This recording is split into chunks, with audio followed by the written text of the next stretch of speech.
Welcome. This is General Services Public Works. It is October 23rd. And everybody, Bill's just got here, and it's nice to have you here from the press. I wonder what he's digging for. Just kidding. Let me start off. Item one, in the audience. City Engineer Chris Mosley requests for approval of Idaho Transportation Department state-local agreement for design and preliminary road traffic signal upgrades and issue, initial payment of $5,000. Chris, take it away. Thank you, council members. This is another one of our local highway technical assistant council projects that we put in a grant application for. This is the local highway safety improvement program.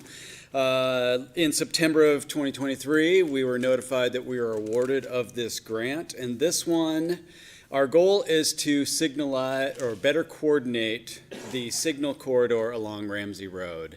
On my display here, I show that we're showing signals from Dalton all the way up to Prairie, with one at Wilbur Avenue. And that one is one that we've been anticipating needing to put in. It's not there today, but this grant is actually going to install that signal there and then upgrade the other three signals so that we have better ADA compliance, and then we have communication between all those signals, so that when we're done with it, we can create a coordinated program, much like we have on the lower portion of Ramsey and Northwest Boulevard from Golf Course down to Lakewood.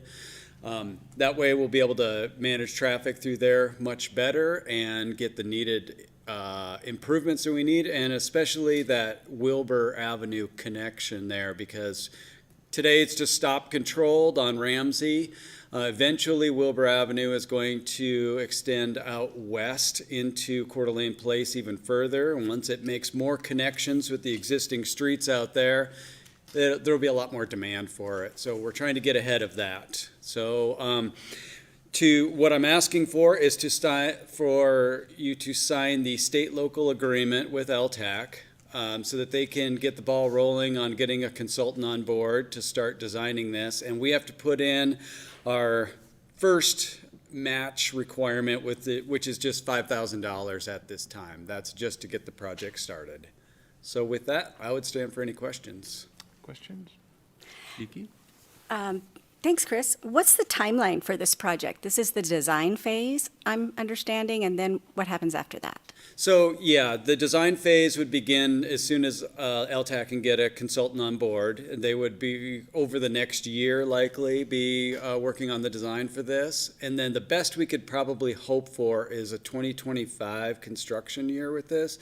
But you never know, because construction dollars are often moved around. But we have our hopes that at least we'll be ready for it if the money becomes available. And then just for clarity, when that Wilbur section was punched through here a few years back, a few lights were moved in that area. Was this always kind of the plan to, in the future, initiate a coordinated light system up there? No, the lights were moved on US 95 under ITD's project. Okay. Over on Ramsey Road, we haven't moved any, but we've been anticipating the need for one there. And it's been identified in our impact fee report to require a signal at that location. And once ITD built the Wilbur connection over from 95 to Government Way, and we signalized that one, this corridor just makes sense that it's going to have a lot more traffic on it. So it was really kind of one begets the other as we move on. And then can you touch base on the costs again? We have $5,000, which is kind of the initial deposit, but then eventually our match requirement is only 7%.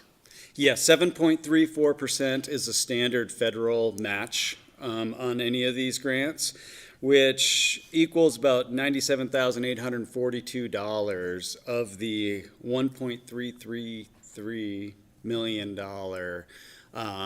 total estimated project cost. If there are any overages that ITD or LTAC can't find that extra money, that'll be on us, or we might have to trim some of the project, but we're hoping this will get us there. And this includes, the project cost includes the design and the build? Correct. Okay, that's all I had. Mr. Gookin? Thank you, Woody. Chris, the Wilbur signal is required because the developer is putting in homes. Why isn't the developer paying for the signal? Well, that was a conversation I had with the developer, but they had argued, so this was back during, I'm not sure if it was Coeur d'Alene Place 32nd edition or somewhere around there. We're up to like 39th edition now on that. But it was quite a few years ago that I tried to make a requirement that they put in that signal. But due to the traffic study they did at the beginning, the impact fees that they've paid throughout the entire project, the other signals that they've installed, and the fact that this was called for in our impact fee study, it was already a capital improvement project in there. It was argued that they were already paying for this all along. And I remember that argument when we were discussing the impact fees for it, that the city spent impact fees to do their study. But Costco paid for their signal. These guys can't pay for their own signal. They got to use public money to pay for a signal. I know that's not your decision. You're just reporting to us, but it seems to me that it seems to me the developer should pay for it.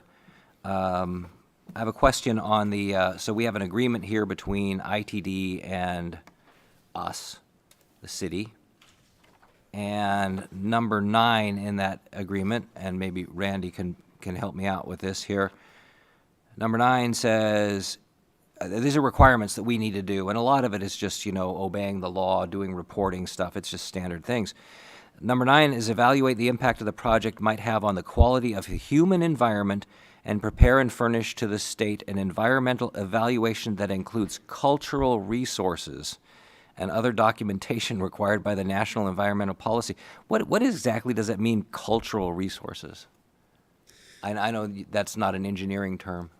Well, on a lot of these ITD projects using federal funding, they do require archaeological, cultural resources investigations to make sure that you're not disturbing anything that shouldn't be disturbed. And LTAC usually handles those, especially on these simple projects where they can just look at it and say, yeah, you're already in a built-out environment within the right-of-way, you're not acquiring property, you're not going to disturb anything. Yeah, because a lot of this is about acquiring property and Right. property rights and stuff. And I looked at that and I was like, what is environmental cultural resources? But that makes sense. I mean, obviously, if you're going to dig up an old Indian graveyard or something, or find a dinosaur bone, that's something that the public would be concerned about. So that makes sense.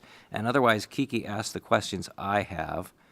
I'm just concerned. I mean, obviously the developer's gonna be better off for him if he uses public money to build his signal. I would prefer that he do it himself. We don't really have any control over that, do we? I mean, can we require them? I mean, is that something that we can do? Or is that something that we're obligated to do? How does that actually work? Well, it's difficult in this case because Wilbur is not within the development. It is serving a lot of other areas of the city. It's not just for the development. But then when Costco came in and we made them put in a signal, couldn't that same argument be used? And Costco could have said, you guys build us a signal. And I don't know what the various impacts were. I'm sure Costco has a much larger constant impact That's what I recall on with those Costco smaller intersections Conversation, than it was Wilbur. traffic. So was it the amount of traffic being generated by Yeah. Costco versus a neighborhood? Troy, did you have something And a to say? commercial versus a residential area. Yes, thank you. Going back to that time, Sorry, I didn't mean to talk. so as the impact fee is being looked at and the comp plan is being done, you can see how that would have been in that plan to be paid for, especially since, some of that traffic to the east that would potentially migrate west didn't pay anything for that intersection. And we had claimed that that would be what's the right, collector, arterial? What would Wilbur be? Collector. Collector. So we had planned for that, so that's a great tool. Costco partnered up after the traffic study was done, and aren't we glad that they did? And we went after community development block grant dollars, came in on the economic side of that, and they guaranteed and contracted that they would hire folks that would qualify in their store for multiple years afterwards. And so that was the beginning of our Cs and Ds and Bs and Gs, community development block grant. And then after that, we were turned down at an intersection where the Croc Center is. We were actually turned down before we returned from Boise after presenting that this would be an economic development opportunity. And that's when the city chose to take on the C, the D, the B, and the G in order to get the funding direct so we could have more control. Okey doke. Well, I appreciate that. Thank you so much for putting it into perspective. Good history lesson there, huh? A quick question, Prairie, Lakes Highway, do we share that intersection? Yes, we have shared jurisdiction on that one with Lakes Highway District and the city of Hayden. And who's doing the timing now? Do they- We do. So part of our agreement is that we will take care of maintenance because we have so many signals and actual staff to take care of it. So in the agreement, we do the maintenance, and if there's a cost, we share the cost. All right.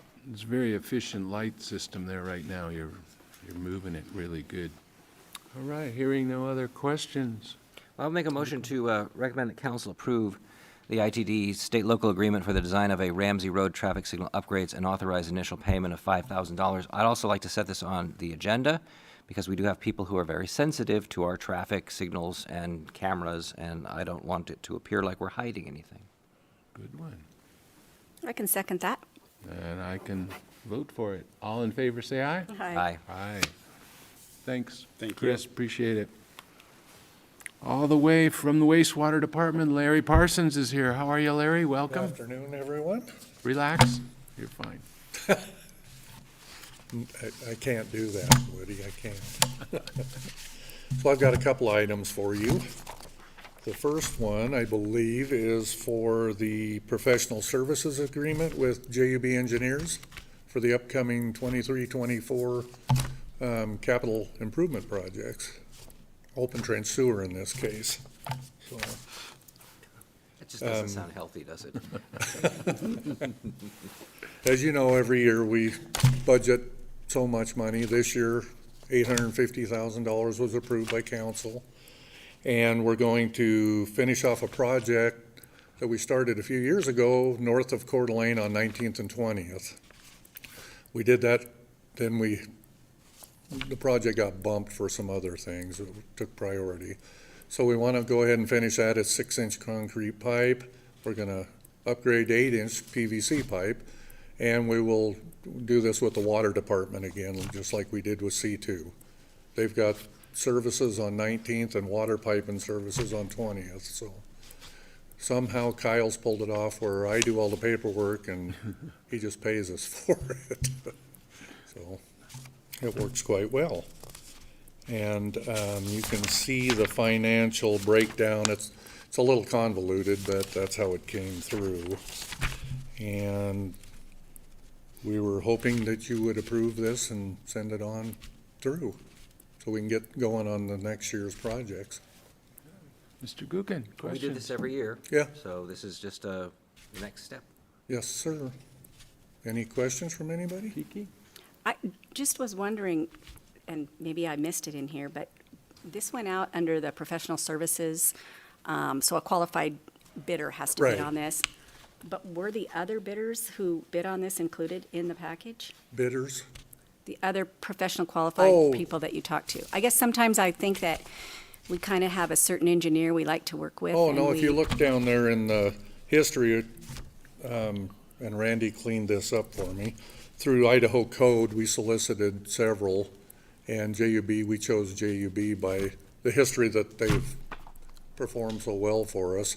And I believe this next summer, we'll be going back out for RFQs again. Okay, I'm just looking out for, Oh, sure, no, I we- understand. if we're, yeah. I understand the professional services categories where Right. they have to be qualified bidders, but I want to make sure that we're getting the best price we can Right. by talking to a number, and I didn't see what the other ones that were. Oh, It seems sorry, like yeah. we kind of use JUB for the same Right, thing again and right. again and again. And so- JUB has historically been coming in below these numbers they give us every year on their professional services, Okay, their construction management. So, just as long as we have an eye on that, that's all I'm yeah, no, concerned we do. about. We watch it closely, so. Thank you. All right, hearing no questions, look for a motion.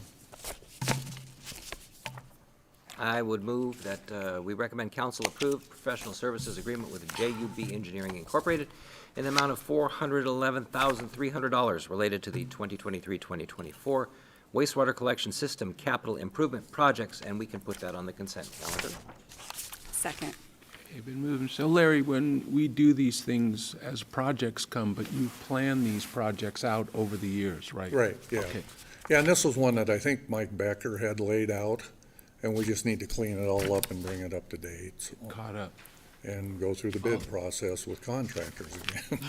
All right, it's been moved and, all those in favor, say aye. Aye. Aye, and that's going to consent.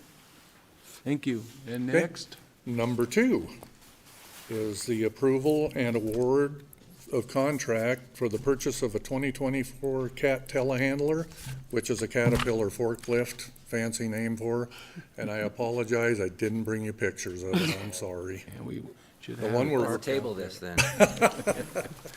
Yeah, Chris brought that up. You have no pictures of this? The one we're replacing is a 2004, and it is wore out. This is something the treatment plant uses regularly, a lot. It's a very valuable tool, and we put it in, and council approved in the equipment replacement budget. We're using the Sourcewell program like we usually do for this. Takes all the guesswork out of bidding, and we've recently bought a backhoe through Sourcewell and an air compressor, so stuff that you've approved in the past. Well, great. I don't have any questions on that one. I just want to come drive it around the plant. Sure, no Help problem. you a little bit. You have to go to NIC first and get certified on it. I've had a certification. Oh, good. So, yeah, Well, there I you can go. do that. And I think 20 years is an adequate time to be replacing equipment. I Mm-hmm. mean, Yeah, that I was what I was looked looking at. at it today, it's a little beat up and Yeah. wore out, so. No, that makes total sense to me. 20 years, I mean, we have cars that haven't been around that long that we replace, so, Right. thank you. Yeah, we've changed our attitude at wastewater. We're trying to stretch out longevity on some things, and some things you can't, so, A good job on your maintenance crew, though. I mean, that shows you're maintaining the stuff. yeah, right. So, yeah, so I was gonna ask, so we maintain our own equipment in wastewater, or does the city shops Both, take care it of it? goes, our 3 mechanics take care of a lot of things, but the big stuff goes out to, and this new, if you look in there also, we get a 5-year warranty with this for powertrain and hydraulics and all the important things, so. All right. Look for a motion, and thanks, Larry. I'd make a motion that council approve the purchase of a 2024 Cat telehandler forklift through the Sourcewell Cooperative Purchasing Program and an award a contract to Western States Equipment for the purchase in the amount of $159,023.11. Boy, that's specific. And that's good, too. Second. It's been moved and second. Any other questions, comments? Hearing none. All those in favor say aye. Aye. Thank you. Opposed? We're ready for adjourn. And we can do that on Other consent business? calendar, I guess. Yep. since It's already budgeted. Consent, yeah. Thank you. Thank you. Motion to adjourn? Second. Been moving second, and we're out of here. Thank you, folks.